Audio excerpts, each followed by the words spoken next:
Good morning, good evening, good afternoon, good night, wherever you are watching, from wherever you are watching around the world. Welcome to another episode of Agents in the Trenches, the real life struggles of agents in this new market. And this is a conversation that we have been unveiling, pulling back the curtains, having conversations even at the local level through our masterminds that we launched yesterday with agents that are raising their hands and saying, hey, I want to be part of something different. I'm looking for more. I'm hungry. Here are the struggles that I'm having. What do you recommend? What do you think? And it's been a conversation that has been growing week after week. So thank you so much for tuning in. And as always, we encourage you to share this with a realtor, a real estate agent, team leader, broker, because at the end of the day, we're all part of the same industry, and we are coming from a mindset of collaboration and contribution. And we know that there's different struggles that agents right now, team leaders and brokers are facing, because obviously, we are in a new market that has not been, real estate on easy street as before. But there's also a lot of agents out there that are finding ways to overcome the challenges and to rise up, like we were saying yesterday, rise up, show up, level up, and take their business to the next level, and not just survive in this market, but thrive in this market. So I want to welcome my running mate, Thalia. How you doing today? I'm doing good. Super excited for this topic. As always, I think we've been dropping pretty good content, and these conversations has been so, just juicy, raw, right? We're having raw conversations of real life, experiences that we're having, whether we're going through it ourselves or talking to agents that are experiencing it in this market. So yesterday was very interesting, and I'm excited to unpack that. So kick it off. Tell everybody a little bit about what we did yesterday. It was a one of a kind. It was our first time, and it was exciting that we even jumped on a call before that and got some confirmation from a super, high level performance group of people that talked about, starting masterminds with agents from all different brands, all different companies, all different logos, all different affiliations, because at the end of the day, together we are stronger.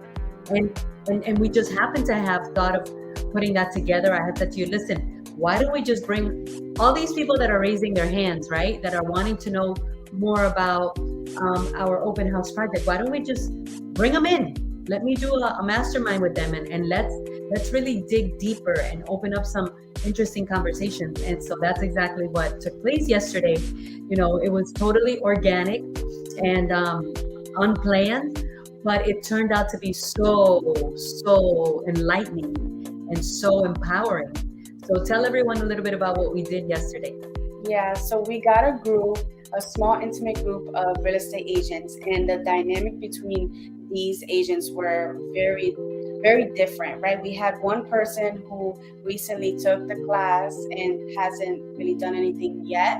We had another person who's been in the industry for a little bit and has done some transaction. And we had another person that was actually interviewing agent or brokers at the moment. So, we had different kinds of people in the different stages of real estate, and the conversations that went down was super, interesting. I mean, they all came from different perspectives. So I think it helped, each other, like through the conversations, they were helping each other without even knowing that they were doing it, just like talking about their experiences. So I think enlightening was, definitely the best word to describe that mastermind. It was great. It was awesome. And it was very enlightening, because each and every one of them came from a different perspective. And that was my whole concept. My whole concept was, so what is the perspective of agents out there? And so if you're watching us live or watching us on replay, say hello, we'll say hello back.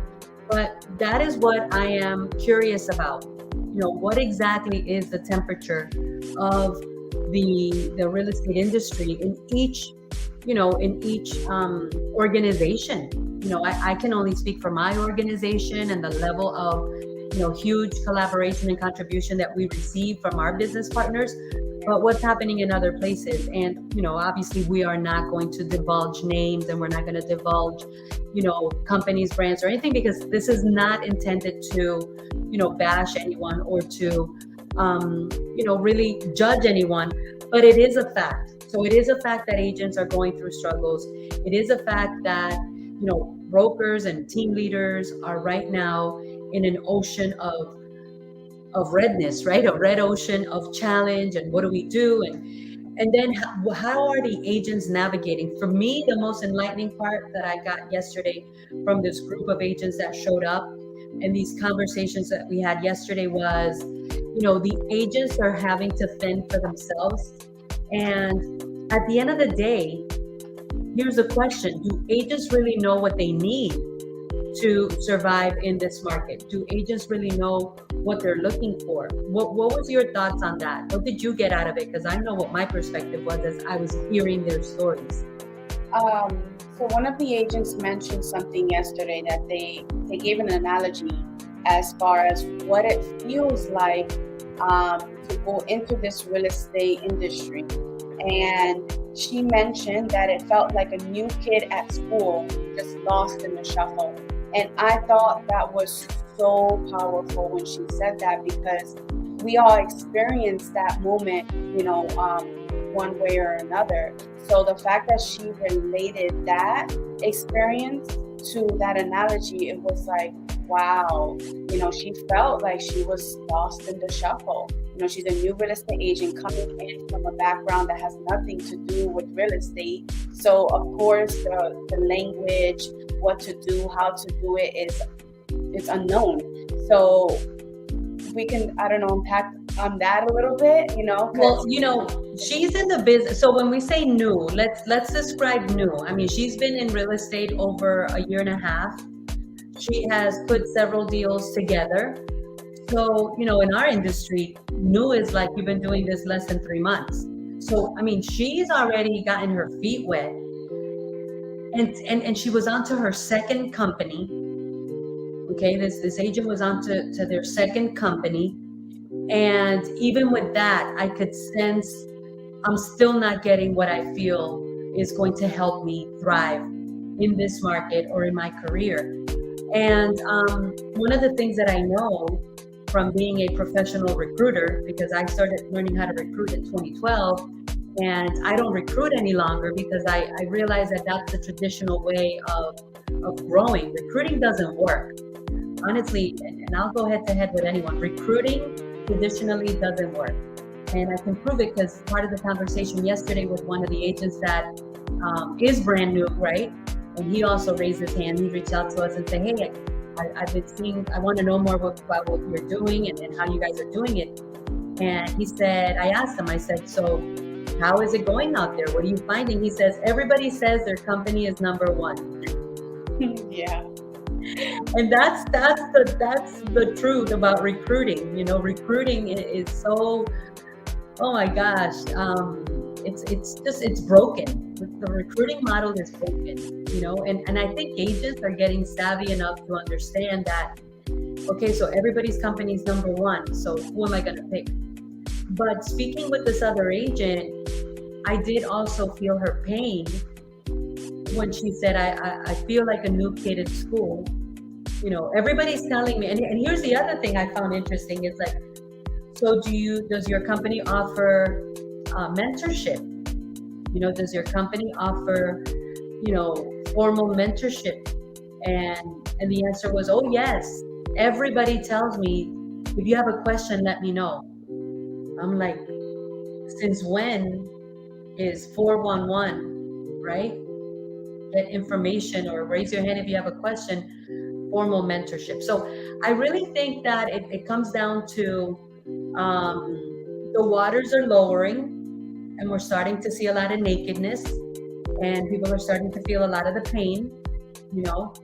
We spoke to another person. I'm going to say person. I don't even want to say if it's a he or a she, a person that shared with us that they had lost 2 transactions for almost $1 million total value because their leadership took days to get back to them. Their leadership took almost 3 to 4 days to get back to them. And I was like, oh, the pain. So guys, the struggle is real. So drop it in the comments. The struggle is real. Let's activate the chat a little bit. And if you've got something to share, or if you're hearing some of these stories, let us know what you're hearing, because that's what I want to know. Like, I want to get the nitty gritty from the agents in the trenches. And so, when you hear someone say, I had a customer, they wanted to put a contract on 2 pieces of property for a total of over $600,000 in volume, but I lost it because I couldn't get a hold of anyone for 3 to 4 days. I'm like, the struggle is real. The struggle is real. The pain, in his face, the way, even just saying it, you can tell how painful that was for him. And he just got recently licensed as well. So, but you know what? Right now, so I know we're talking a lot about new agents, but let me tell you what's happening to the agents that have been in the industry for a long time. They're feeling the pain as well, because the lead sources are not. Listen, let's put it this way. It's real simple, okay? And a lot of us get filled with ego.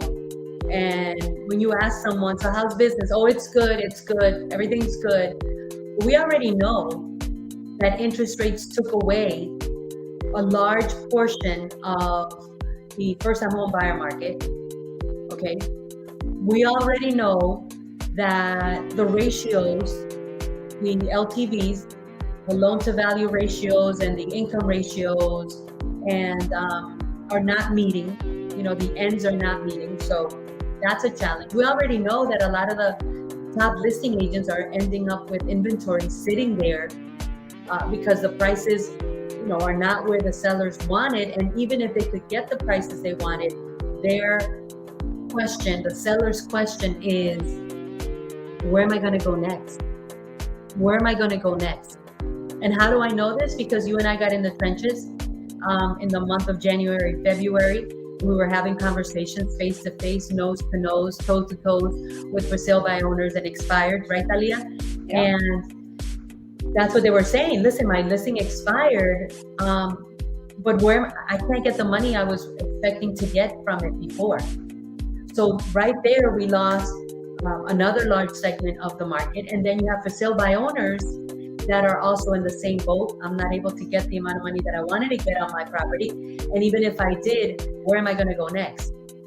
So even agents that have been in the business, and let me tell you the people that are feeling the most pain, because I know this is new to a lot of people, but remember, this is not my first rodeo. I've been around since the year 2000. I've been a broker since 2005.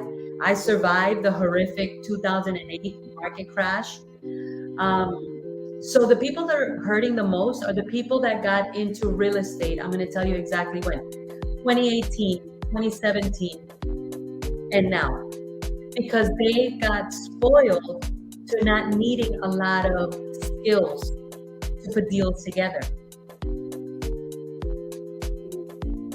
So when you are on the Titanic and the Titanic is afloat, and you are cruising on a breezy, sunny, tropical, ocean of just crystal smooth waters, and then all of a sudden now all hell is breaking loose. You don't have the skills of knowing how to swim, and now the Titanic is taking on water. You remember me telling people in 2021, listen, you got to learn, you got to level up with your skill set. You got to know the conversations. You can't show up, you cannot show up to a conversation with a buyer or a seller and start umming. The customers know you are Mickey Mouse if you're showing up and you're or you don't know the questions to ask. Guys, Talia, what's the number one thing you have to do when you're in a conversation with a buyer or seller? Do you recall? Ask questions. You gotta ask questions. If you don't know what questions to ask, you are done. You're done. You're done. And Talia, how easy is it to know how to ask questions? Be honest. Let's have a transparent moment. It's not easy. It's not easy. I'll be honest with you. I still struggle with it. I know what I want out of the conversation. So I think when you're like attached to that, it's like, you start thinking about that and not in between. So obviously you have to build a conversation. The person that's asking the most questions is the one that is actually in control of it. So I think it's a lot of pressure. But it's not simple. And that's one of the hugest struggles is, listen, you're in real estate. You've been in real estate since the year 2018. You got used to being able to, everybody wanted to sell. Guys, how hard is it to go talk to someone that's going to liquidate $200,000 on their property, $300,000 on their property? I mean, how hard is it to do that? I'm not saying it's easy, but think about it. But now, those same agents that were, stacking and racking listings, and they were flying off the shelf like this, multiple offers, and they were selling for $60,000, $100,000 over asking price. Now they got to level up. They got to get up, show up, and level up. And now it's a new conversation. So what do you think, Talia? Come on, bring the fire, girl. I wanna get into a little bit of the struggle, as far as someone coming into the real estate arena, right? And they're getting a million calls from teams, brokers, companies, all of that good stuff. And now they start talking to the people and they're hearing everything under the sun, right? So from your perspective, you've been in the industry for 20 plus years and you've seen it all, right? So what are some of the questions that real estate agents should be asking the brokers to help, their decision making at the end of the day? So, the real estate agents need to understand that they are only as strong as the people that surround them. And, I may get, I'm going to take a leap of faith here, and I'm just going to speak from the heart. When I got into being a broker and running my own Century 21 company, I recall my mentor said to me, you can't compete with your agents, right? I was like, what does that mean? And my mentor said, if you're going to grow an organization, and if you are going to, get to the levels that you want to get to, you need to understand that you've got to get out of production. You have to get out of production because now your production needs to be done through your agents. Your agents are now your number one customers. Their customers are on the street. Your customers are in the office. And I was like, heck no. I want to make money. If anybody's going to make money, it's me. I'm the broker. If anybody's going to make the most money, it's me. He said, then you will always end up failing, because it's only a matter of time before agents realize and recognize that they're sleeping with the enemy. And what I mean is there's enough competition out there for the agents. They don't need to have competition from their own broker. And so that led me to understanding the philosophy of strong leadership, selfless leadership, servant leadership. And I've never put my pen down because I always get back in the trenches, and I've always focused. And he said to me, never put your pen down because you got to stay sharp at your game. He says, but you cannot be taking new customers. New customers that come to you need to be given to your agents. And I started practicing that philosophy since 2005. And now I've heard horror stories about agents that, didn't know the downfall of asking, Mr. or Mrs. Broker, are you in production? Are you a competing broker? Because listen, if the broker is out there, and different strokes for different folks. So I'm not judging anyone. If you're a competing broker, hey, that's you. I'm just speaking from experience, but here's what I do know. And your question is very clear and concise. What do you tell agents? What I tell agents is you need to ask the question. You need to know, because when your broker is out there listing or selling a home and ready to write a deal for $10,000 in his or her pocket, and you are beating on their door trying to reach them, and they're gonna make what? If you're on 100%, they're gonna make diddly squat off of your business, the 100% concept. Or if you're at 80% commission, they're gonna make 20 cents on the dollar, versus them being able to, stack and rack $10,000. Listen, it doesn't take a rocket scientist. Who's gonna be priority? Their customer or their agent? So my philosophy is simple and clear, and I stand by it 100%, because I know what I believe in. If you don't know what you believe in, you're going to fall for anything. If you don't know what you stand for, you're going to fall for anything. So I know what I stand for, and what I stand for is any new customers that come my way, they're given to my agents.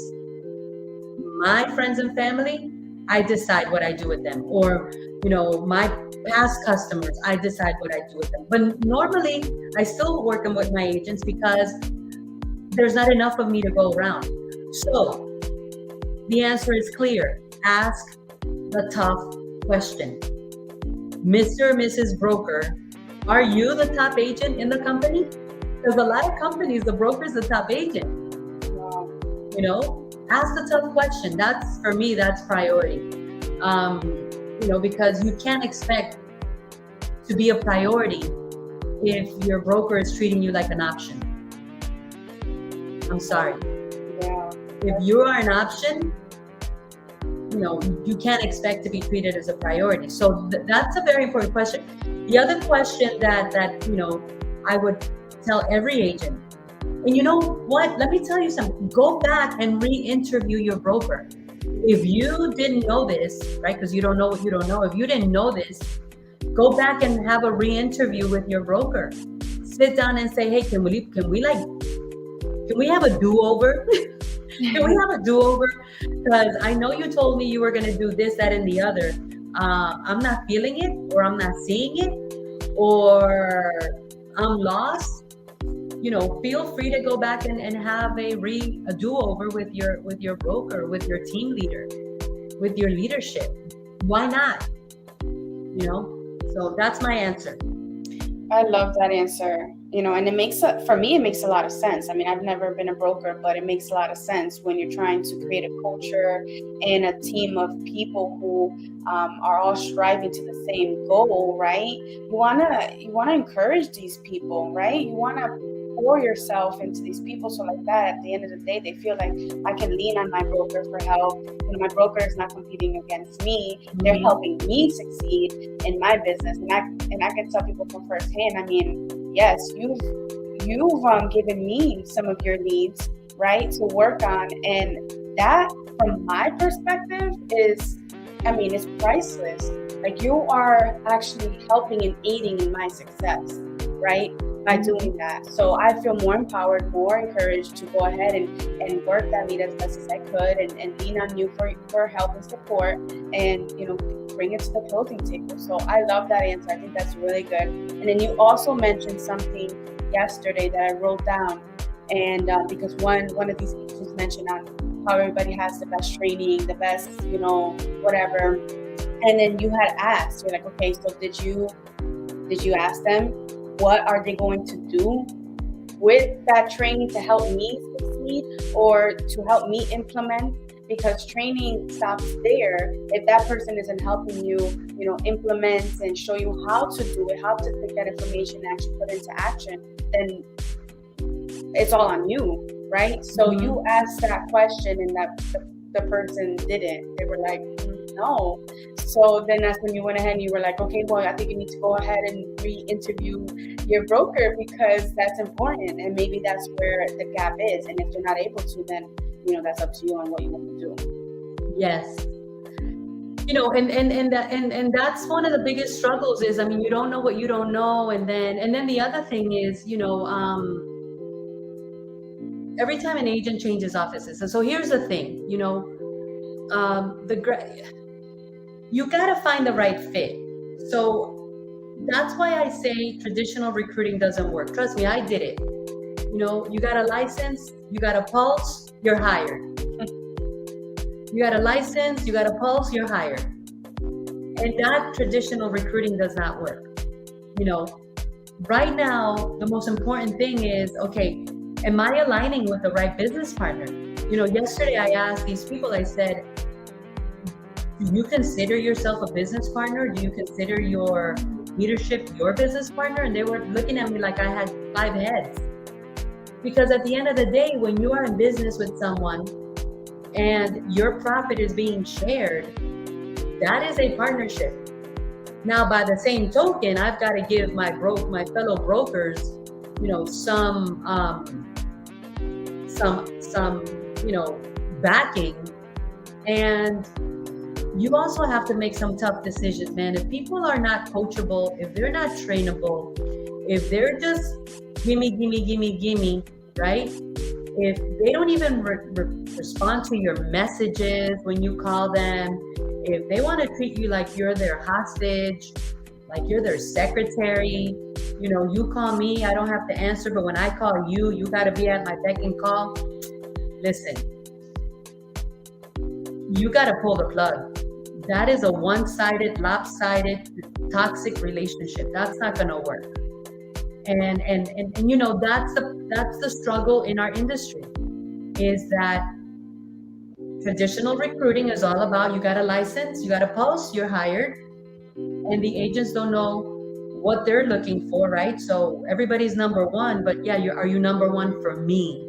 Because that's the real question. So you got all these awards and you're number one, but where am I going to fit in your number oneness, right? How is that going to add to my bottom dollar? And you have to have these conversations. Now, there are some phenomenal, brokers and team leaders out there that are focused on leveraging and helping their people grow.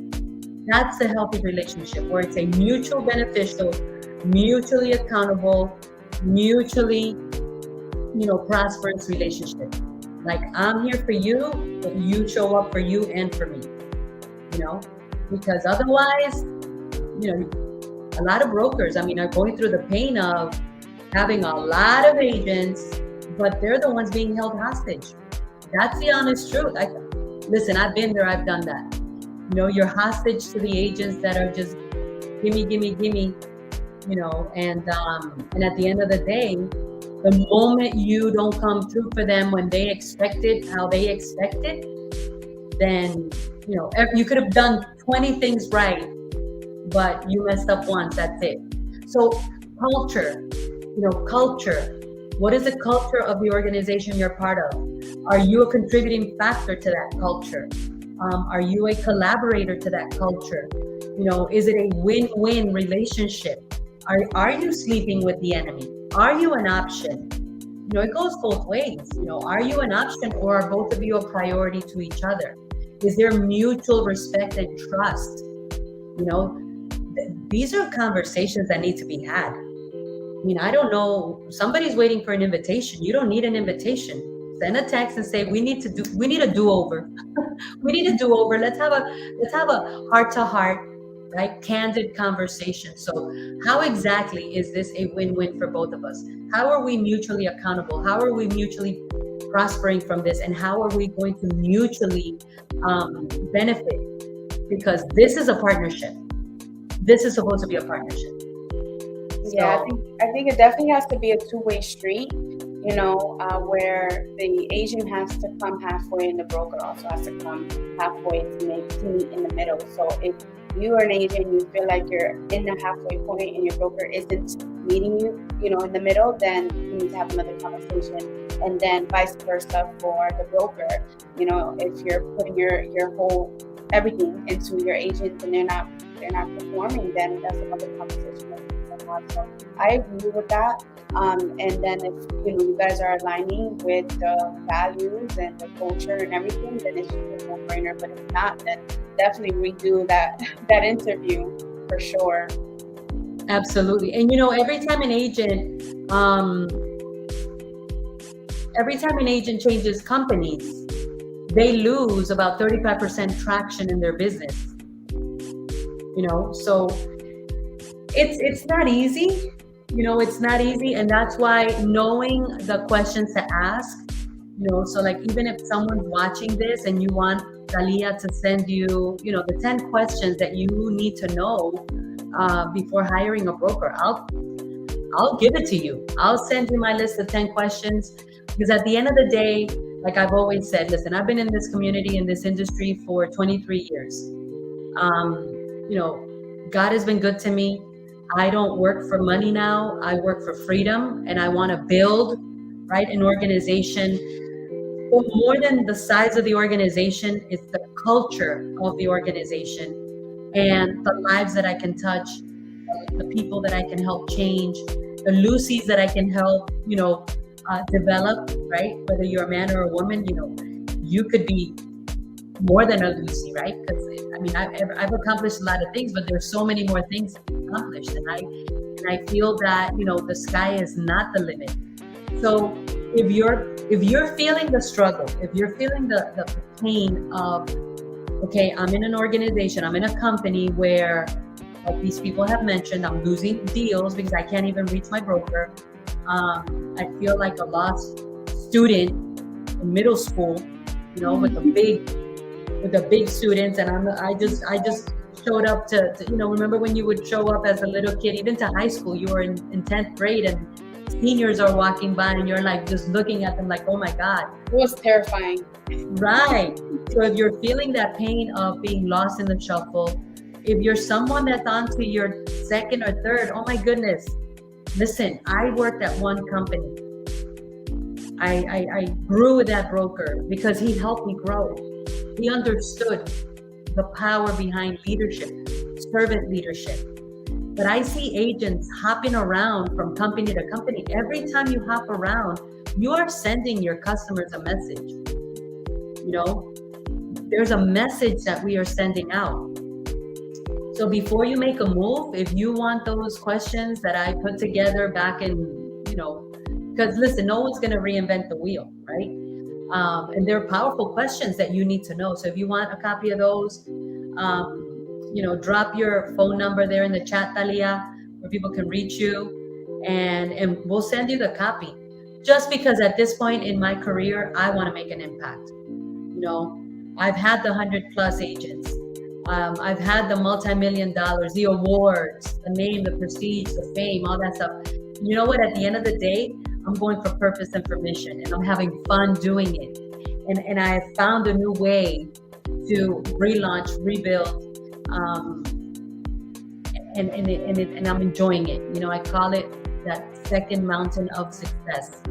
But if you need anything that we can help you with, even if it's just pick up the phone, ask us a question. If you're a broker and you are going to, rebuild your company, listen, I'll open up my playbook for you. I will open up my playbook for you, and I will share with you my best tips and tricks, or my best, strategies for, what they call recruiting, retaining, training, and growing your organization. Why not? Why not? So great conversation, Talia. I'm super happy we talked about this, and we're going to continue going deep with this. I know a lot of people are enjoying this.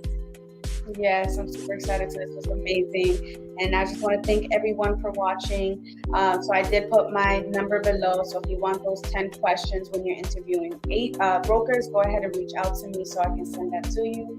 Or if you just want to chat, I'm open to that as well. All right, guys. All right. Make it an awesome day. Bye-bye.